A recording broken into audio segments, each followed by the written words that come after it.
दोस्तों आज पेश है मौत के दावेदार। ये कवच चित्र है।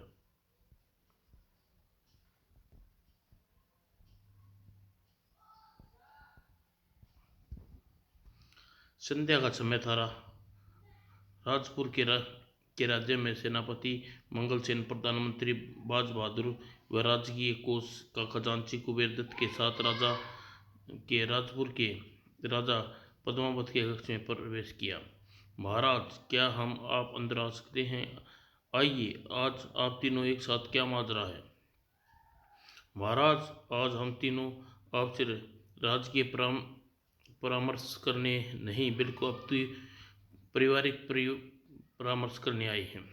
पारिवारिक परामर्श? कहिए, कैसा पारिवारिक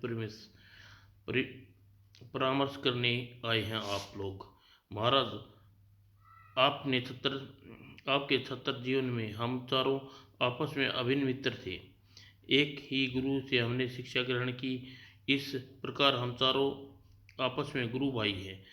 हाँ, सो तो है महाराज। गुरु भाई के इस आपसी रिश्ते को हम तीनों पारिवारिक संबंधों में परिवर्तन करना चाहते हैं, ताकि इस हमारे बाद भी हमारी आने वाली पीढ़ी आपस में संबंध बना रहे।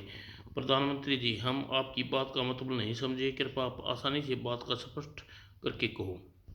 सुनिए महाराज, आप के तीन युवा पुत्रों के पिता हैं और हम तीनों की एक एक युवा पुत्री के पिता हैं। हम तीनों पुत्रियों का विवाह आपके पुत्र के साथ करना चाहते हैं। ओह, तो यह बात है। अनेक अनेक पल पद्मावत के मुख से मुस्कान दौड़ गई। वह प्रसन्नता होता हुआ तीनों से बोला, मुझे यह प्रस्ताव स्वीकार है। अपने बड़े पुत्र हीरावत का विवाह तुम्हारी पुत्री के साथ करने और राघव के छोटे पुत्र का जयवंत का विवाह सेनापति की पुत्री के साथ और सबसे छोटे पुत्र नील दत्त का विवाह खजांची की पुत्री के साथ करने को तैयार है। और चारों मित्र बड़े प्रेम से आपस में गले मिले। तत्पश्चात पद्मावत ने तीनों से कहा, अब सिर्फ सगाई और समारोह संपन्न हो जाना चाहिए, हमें स्वीकार है। और घटना के 15 दिन पश्चात तीनों राजपुत्रों की सगाई समारोह धूमधाम से संपन्न हुआ। और उसी रात प्रधानमंत्री, सेनापति, खजांची गुप्त मंत्रणा हुई। हमारी योजना में तीनों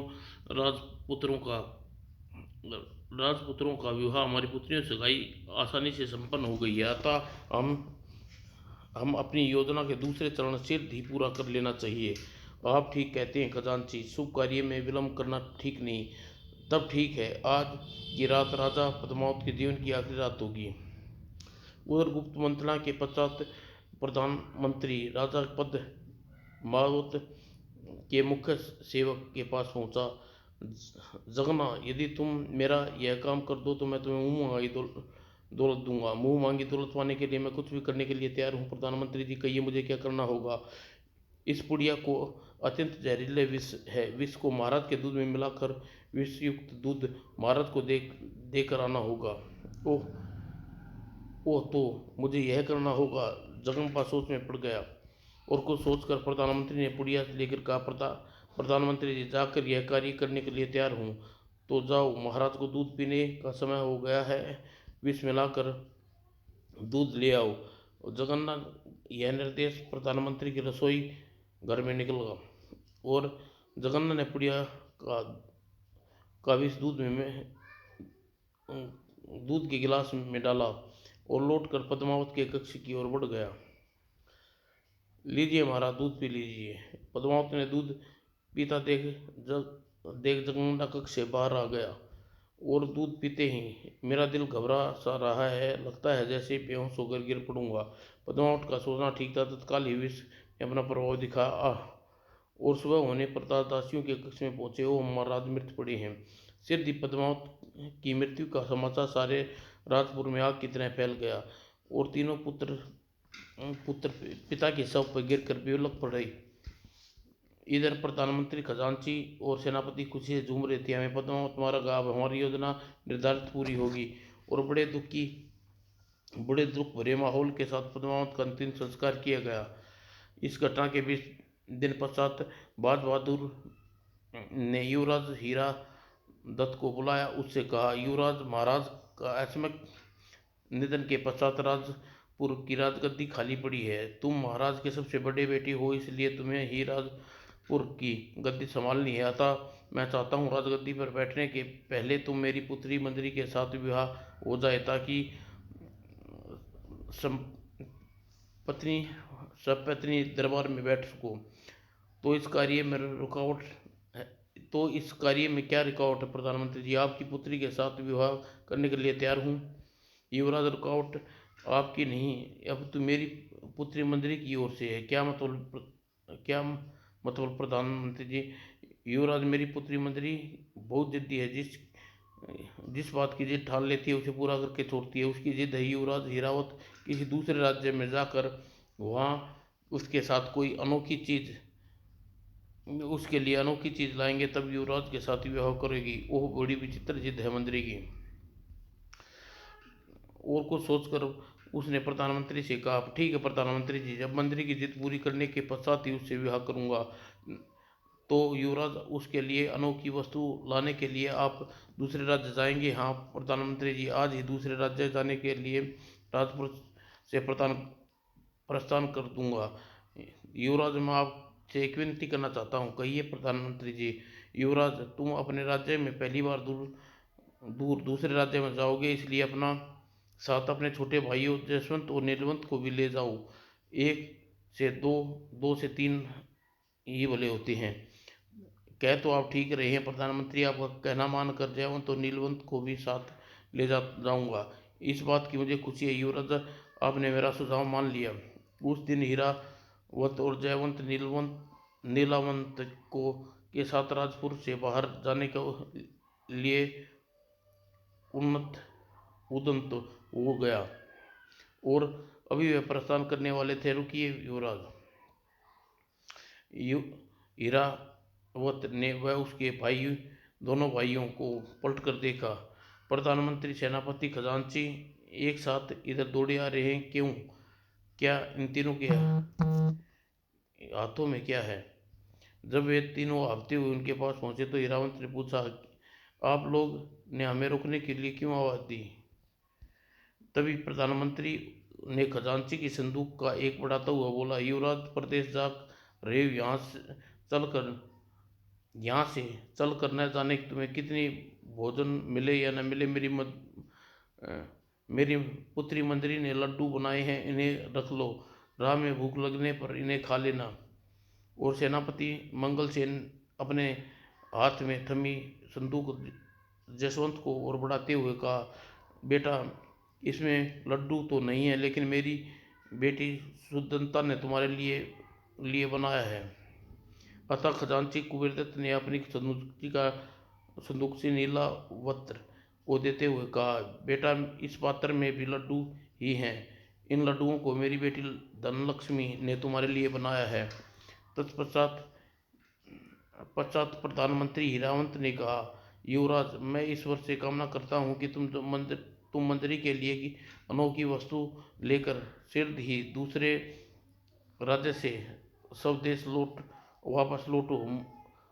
मुहूर्त में तुम्हारा भी राज तिलक हो सके। हम लोग शीघ्र ही वापस लौटेंगे। तब तक तुम तीनों राजपुर का राजकाल संभालना। आप फिक्र न करें युवराज, आपकी अनुपस्थिति हम तीनों राजपुर के राज का पूरा ध्यान रखेंगे। तीनों भाई वहाँ से चल पड़े, और जब तीनों प्रधानमंत्री, सेनापति, खजांची की दृष्टि से ओझल हो गए तो खुशी से महल लौट आए। और उसी उसी दिन प्रधानमंत्री ने यहाँ उन तीनों की मंत्रणा हुई। अभी तक तो सब हमारी योजना की बिल्कुल ठीक हुआ प्रधानमंत्री जी। आगे क्या करना है? ठहरो, अभी सोच कर बताता हूँ। और इस कक्ष के बाहर गुजरती प्रधानमंत्री बाज बहादुर की पुत्री मंजरी चौकी। आज सेनापति, खजांची, पिताजी एक साथ एक कक्ष में क्या कर रहे हैं? उत्सुकता उसकी बातें सुनने के लिए द्वार के पीछे छिपकर खड़ी होगी। और उधर कक्ष में मेरे दिमाग में एक योजना आई है। जब पद्मावत अपने तीनों पुत्र हमारे रास्ते से हट चुके हैं, तो हम राजपुर को अपना अधिकार जमाने की देर नहीं करनी चाहिए। तो बताइए प्रधानमंत्री जी, हम राजपुर पर अपना किस प्रकार अपना अधिकार करें।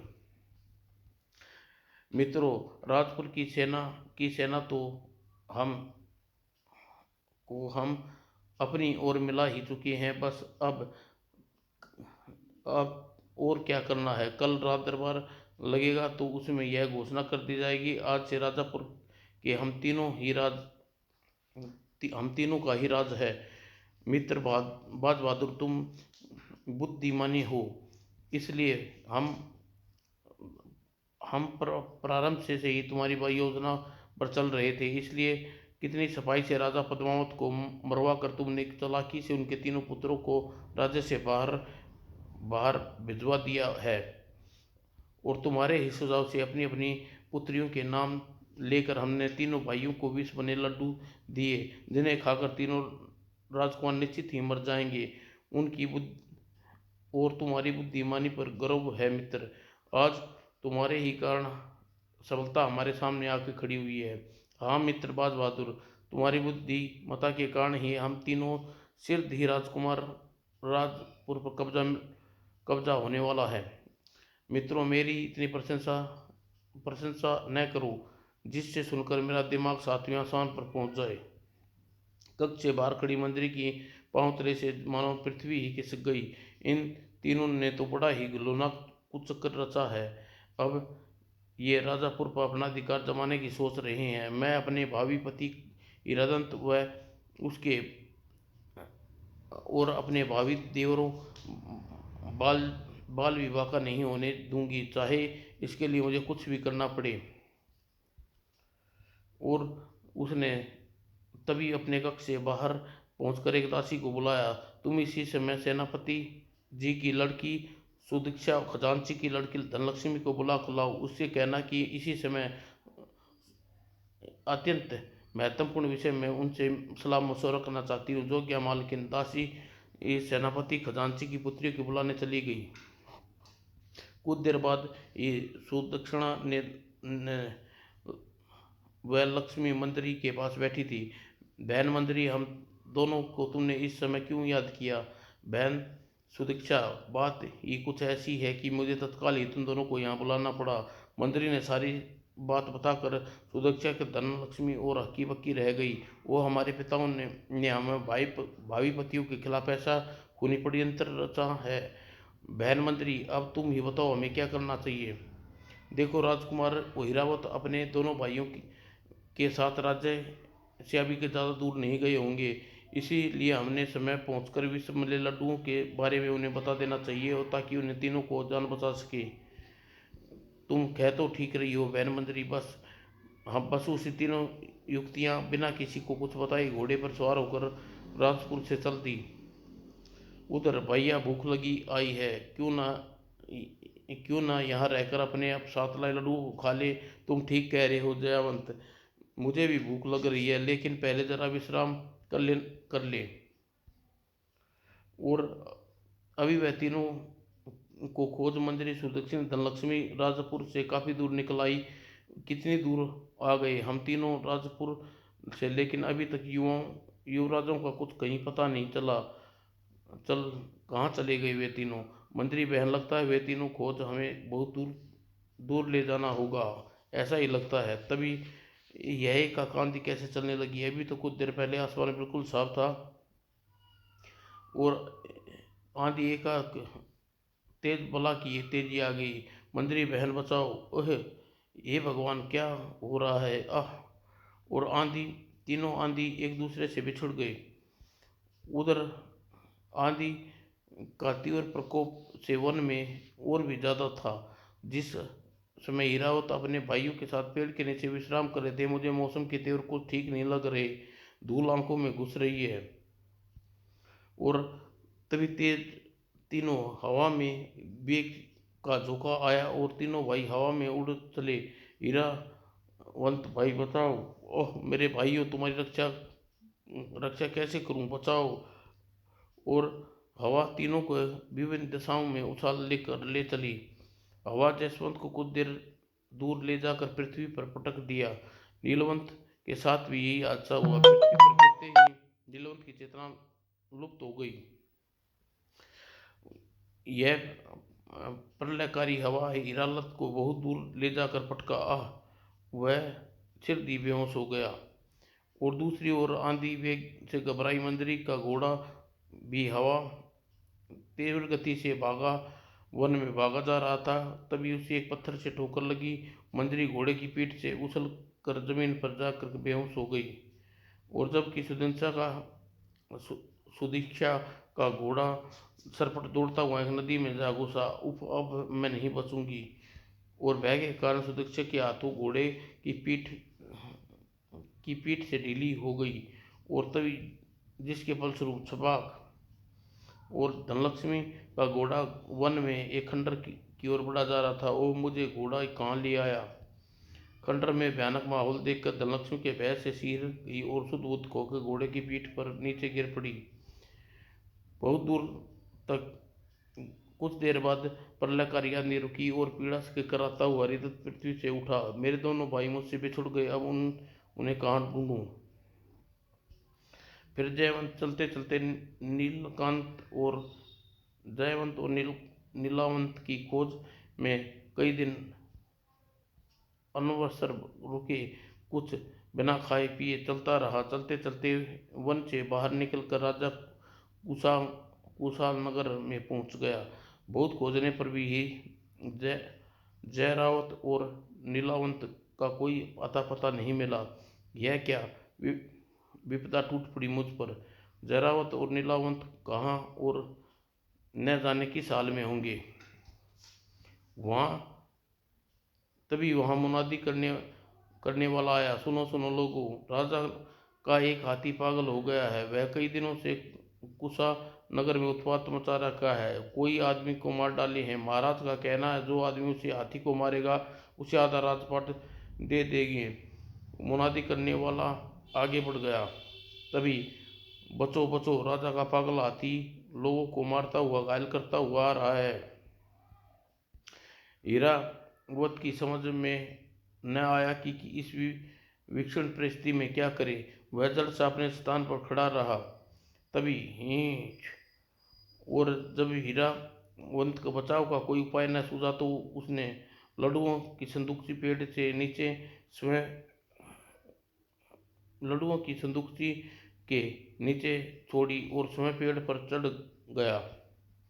पागल हाथी भागता हुआ पेड़ के नीचे पहुंचा और अपना सूंड लड्डुओं की संदूकची पर घुमा कर मारने लगा।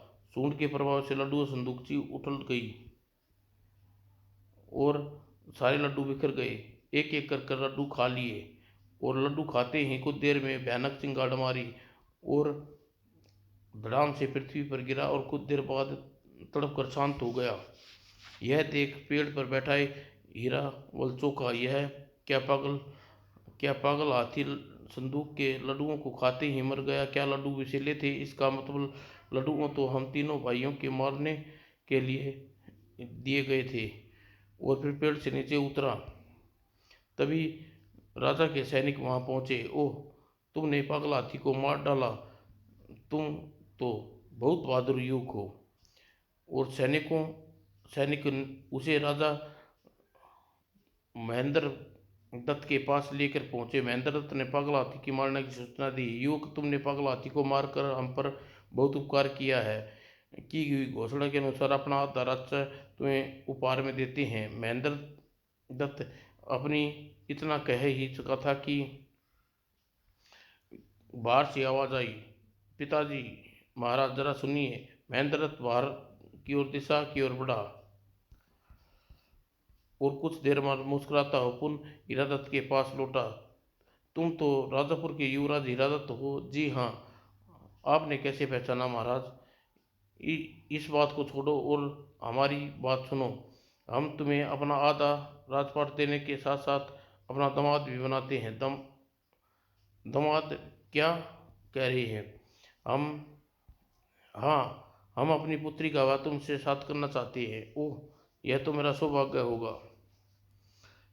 उसी दिन महेंद्र प्रताप हीरावंत के साथ आधा राज्य पाट सौंप दिया। हीरावंत, आज से ही तुम इस हिस्से के राजा हो। धन्यवाद महाराज।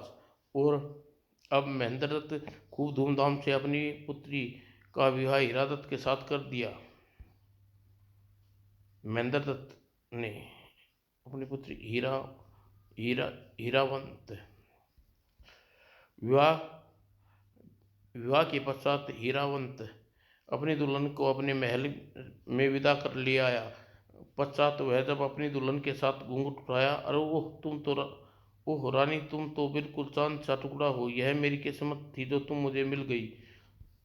उसने मंत्री ने मुस्कुराते हुए कहा, स्वामी, जानते हो मैं कौन हूँ? तुम मेरी पत्नी हो, राजा महेंद्र दत्त की पुत्री। और कौन? स्वामी, मैं महेंद्र दत्त की पुत्री नहीं, अपितु राजपुर के प्रधानमंत्री राज बहादुर की बेटी मंजरी हूँ। तुम प्रधानमंत्री बाज बहादुर की पुत्री मंजरी हो, वह मंजरी जिसका हमारे साथ सगाई हुई थी। आपने ठीक पहचाना स्वामी, मैं वही मंजरी हूँ। ओह, वह तो विष भरे लड्डू अपने पिता के हाथों तुमने मुझे पहुँचाए थे। तुम उस विष भरे लड्डू को खिलाकर मुझे क्यों मारना चाहती थी? स्वामी, मैंने भला आपको सुहाग को क्यों मारना चाहूँगी? वह लड्डू मेरे पिता ने अपने दोनों साथियों की चाल का एक हिस्सा था। और कहकर वह हीरादत्त को विस्तार पूर्वक अपने पिता और सेनापति मंगलसेन की खजांची कुबेरदत्त के षड्यंत्र के बारे में बताया। सारी बात जानकर ओह, तो प्रधानमंत्री, सेनापति, खजांचा ने मिलकर हमारे 3 भाइयों को इस प्रकार मारना चाहा। हीरावत को आक्रोश फूट उठा। सहसा उसे कुछ याद आया। उसने मंत्री से पूछा, लेकिन तुम यहाँ राजा महेंद्र दत्त के पास कैसे पहुंची? स्वामी, यह एक लंबी कहानी है। आपकी वह दोनों भाइयों की खोज में जब सुलक्षा और लक्ष्मी के साथ वन में पहुंची तो तेज आंधी में सुलक्षा व धनलक्ष्मी से बिछुड़ गई और घोड़े से गिरकर बेहोश हो गई। जब होश आया तो कुलसन नगर के राजमहल में थी और वन में भ्रमण करते हुए राजा महेंद्र दत्त की दृष्टि मुझ पर पड़ी। उसने मुझे उठाकर महल में ले आए। राजा महेंद्र दत्त चूते निसंतान थे, इसलिए उसने मुझे पुत्री बना लिया। और उस दिन पागल हाथी को मारकर जब तुम सैनिकों के साथ राजा महेंद्र दत्त के पास पहुंचे तो मैं कक्ष के बाहर खड़ी तुम्हें देख रही थी। मैंने तुम्हें देखते ही पहचान लिया, इसलिए आवाज़ देकर राजा महेंद्र दत्त के कक्ष में बुलाकर तुमसे कहा कि तुम से विवाह करना चाहती हूँ। ओह ओह, तो अभी तुम्हारे ही कहने पर राजा महेंद्र दत्त मेरे को पता चला कि मैं राजपुर का युवराज हीरावंत हूँ। हाँ स्वामी, उन्हें यह बताया था। मंत्री, तुम्हारी बात सुनकर मुझे दुख हुआ कि और खुशी भी हुई। दुख इसलिए हुआ कि तुम्हारे पिता और ने मेरे परिवार को साथ दगा की। खुशी इसलिए हुई कि तुम जैसी साहसी बहादुर पत्नी मिल गई। इतना कहकर हीरादत्त मंत्री के छाती से लगा लिया और होश में आने के पश्चात जसवंत, जरावत, हीरावत और नीलावत की खोज में निकल पड़ा। चलते चलते नदी के तट पर बनी एक झोपड़ी के समीप पहुंचा। बहुत थक गया हूँ, क्यों न यहाँ बैठकर देर सुस्ता लूँ, तब संदूकची में रखे लड्डू खाकर अपने पेट की भूख शांत करूँगा। कुछ देर वह सुस्ताने के बाद लड्डुओं को संदूकची से बाहर निकाला। तभी झोपड़ी में सुदीक्षा बाहर निकली। जरावत को वहाँ देख अस्वस्थ रह गई, ये यहाँ। और जैसे ही जरावत ने लड्डू खाना चाहा, ठहरो, लड्डू न खाना। यह सुन मुंह में जाता हुआ हाथ जरावत ने रोक लिया और चौंक कर सुदीक्षा की ओर देखा। क्या बात है, तुम मुझे इस प्रकार लड्डू खाने से क्यों रोका? इन लड्डुओं को न खाओ, इसमें विष भरे हैं। तुम्हें यह बात कैसे पता चली? मैं इसे तब से सुदीक्षा अपने पिता के षड्यंत्र के बाद विस्तारपूर्वक बताया। सारी बात जानकर ओह प्रधानमंत्री, खजांची, वह तुम्हारे पिता ने हमारे इतनी मारने की साजिश रची? हाँ, लेकिन तुम यहाँ कैसे आई? आंधी में मेरा घोड़ा ने इस नदी में गिरकर गिर कर गिर गया। तब मैं नदी में बहते हुए इधर निकल आई, और तब झोपड़ी में रामू नाम का एक बूढ़ा मछुआरा रहता है। उसने मुझे नदी में निकाला और मुझे बेटी बनाकर अपने पास रख लिया। ओह सुदीक्षा, तुमने मेरे कारण बहुत दुख उठाया है। रामू काका मछलियाँ पकड़ कर लाते ही होंगे। आओ मत झोपड़ी में चलो, तुम्हें भोजन का प्रबंध करती हूँ। चलो सुदीक्षा। वो सुदीक्षा जयरावत को झोपड़ी में ले आई। वो सुदीक्षा ने जरावत जयरावत को के लिए तत्सात भोजन तैयार किया। जब तक मछुआरा मछली कर ला कर, पकड़ कर गया था, काका, यह राजपुर के युवराज जरावंत है, वही जिसने के बारे में तुमने बताया था कि इसके साथ तुम्हारी सगाई हुई थी। हाँ काका, ये वही हैं। ओह, तो यह तो बहुत अच्छा हुआ। तब रामू और जरावत ने एक साथ भोजन किया। तत्पश्चात, देखो बेटा, तुम्हें सुदीक्षा का सब कुछ बता दिया है। चूंकि सुदीक्षा के साथ तुम्हारी सगाई हो चुकी है, इसलिए सुरक्षा की जिम्मेवारी अब तुम्हारी है। तुम्हें इससे विवाह कर लो। मुझे कब इनकार है काका। और तब अग्नि को साक्षी मानकर जरावत उसके सुदीक्षा से विवाह कर लिया। और नीलावत नीलावत हीरा युवत और जय रावत को खोदता हुआ उसी खंडर में पहुंचा जहां धनलक्ष्मी को लेकर पहुंचा था। और वह खंडर में घुसा ही था कि तभी, ठहरो, तुम कौन हो। मेरा नाम नीलावत है, मैं जयरावत राजपुर का युवराज हूँ। तुम राजपुर के राजपुर के राजकुमार नीलावत हो। हाँ, लेकिन आप कौन हैं? तुम्हें इस बात का पता अभी तभी चल जाएगा। आओ मेरे साथ चलो। और नीलावत उस आदमी के पीछे खंडरों के अंदर चला गया। और वह आदमी नीलावत को साथ एक टूटे फूटे स्थान पर पहुंचा। देखो धनलक्ष्मी बेटी, मेरे साथ कौन आया है। वो धनलक्ष्मी देखकर चौंक जब दृष्टि उठाई। ओह, राजकुमार नीलावत, वो यह व्यक्ति कौन है जो मेरा नाम जानती है। नीलावत आश्चर्य से धनलक्ष्मी की ओर देखने लगा। इस प्रकार धनलक्ष्मी की ओर देखते पाकर, देखो बेटे, तुम जिस प्रकार हैरत ना हो, तुम्हें सब कुछ बताता हूँ। यह मैं एक इच्छाधारी नाग हूँ। कई दिनों से अपनी आंधी में भटकती हुई धनलक्ष्मी खंडर में आ पहुंची। और उस समय जब मैं खंडर में था, मेरे कहने पर धनलक्ष्मी ने मुझे दुख भरी कहानी सुनाई। बेटा, यह वही धनलक्ष्मी है जिसके साथ तुम्हारी सगाई हुई थी क्या। हाँ हाँ बेटा, धनलक्ष्मी की कहानी सुनकर मैंने प्रण किया कि धनलक्ष्मी की मुलाकात तुमसे नहीं हो जाएगी तब तक धनलक्ष्मी की रक्षा करूंगा।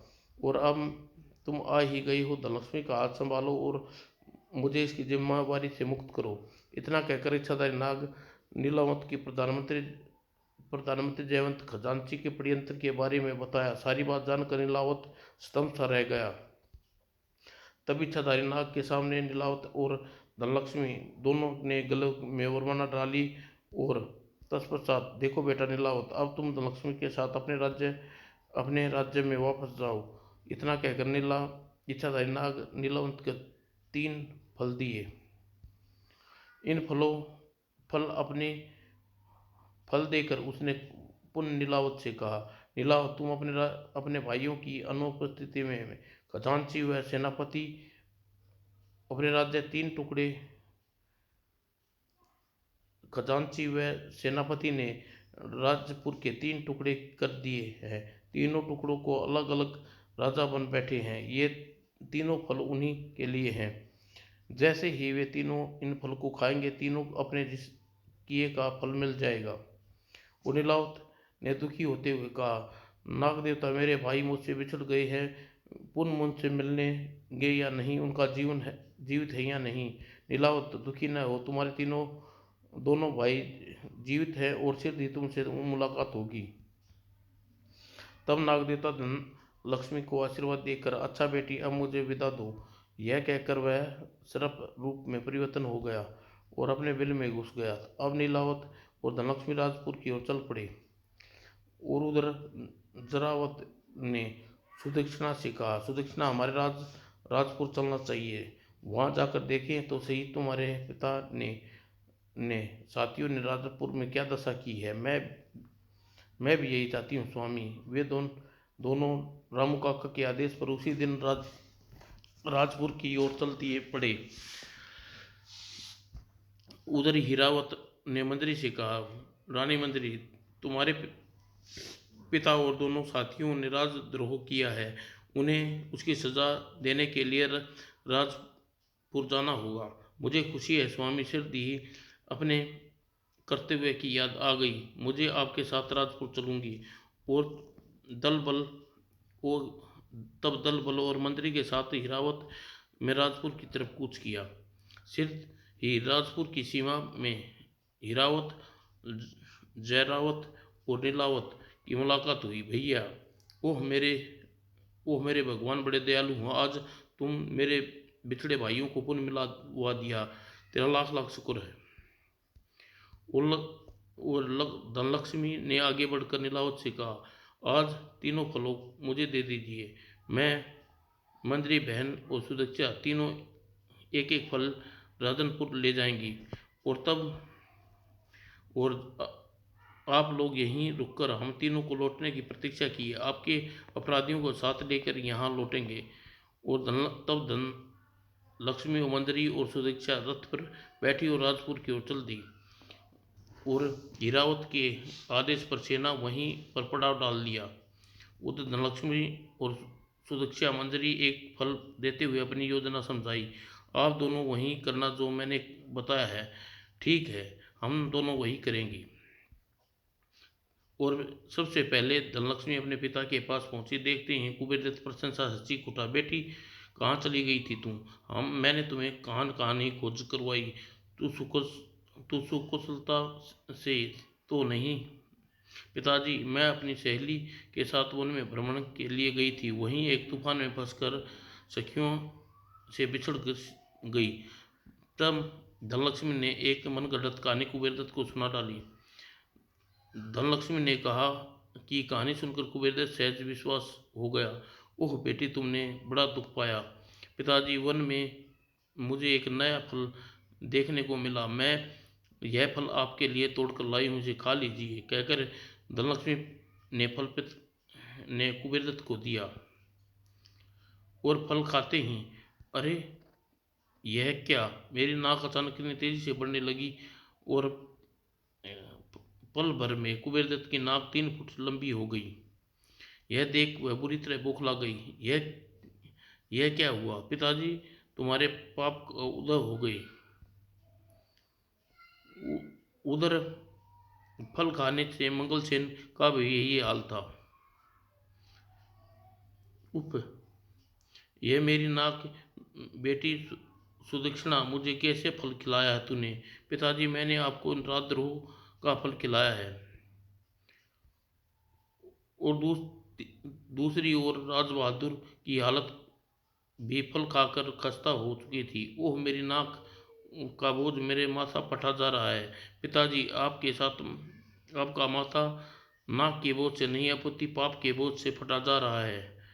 नाक तब बाज बहादुर मंत्री के सामने गिड़गिड़ाया, बेटी, मुझे इस विपदा से छुटकारा दिला, नहीं अब तुम्हारी नाक ऐसी ही रहेगी। तभी प्रधानमंत्री और खजांची राजद्रोह का अद्भुत सजा मिल चुकी थी, अपनी नाक का बोझ से दुखी हुए जा रहे थे। आह, यह कहाँ से मुसीबत आई? ये भगवान, इस विपदा से छुटकारा दिला। और मंजरी सुदक्षिणा धनलक्ष्मी को अपने पिताओं के साथ लेकर राज्य की सीमा पहुंची। जानते हो पिताजी, इस खेमे में अंदर कौन है? इसके अंदर राजपुर के भावी राजा हीरादत्त और अपने भाइयों जयावंत और नीलावंत के साथ है। यह सुनकर अब बाज बहादुर और मंगलचंद कुबेरदत्त के सिर चिल्लाई, यह कैसे हो सकता है? तीनों तो कब के विष भरे लड्डू खाकर मर खप गए होंगे। आप लोगों ने ऐसे ही चाहा था। जाको राके साइयां मार सके ना कोई, तीनों को जीवित हैं और आप तीनों की पुत्रियों के पति हैं क्या? तभी हीरावत अपने भाइयों के साथ खेमे से बाहर निकला। ओह, तो सचमुच तीनों राजा पद्मावत के बेटे हैं। और अब तीनों के बहकी की घी बंध गई और तीनों ने हाथ जोड़कर हीरावत से बोले, युवराज हमें क्षमा कर दो, हमने तुम्हारे साथ जो अन्याय किया। हीरावत ने तिरस्कार कर उन तीनों की ओर देखते हुए कहा, तुम तीनों राजद्रोही, तुम्हें सत्ता का लालच में आकर घोर अपराध किया है।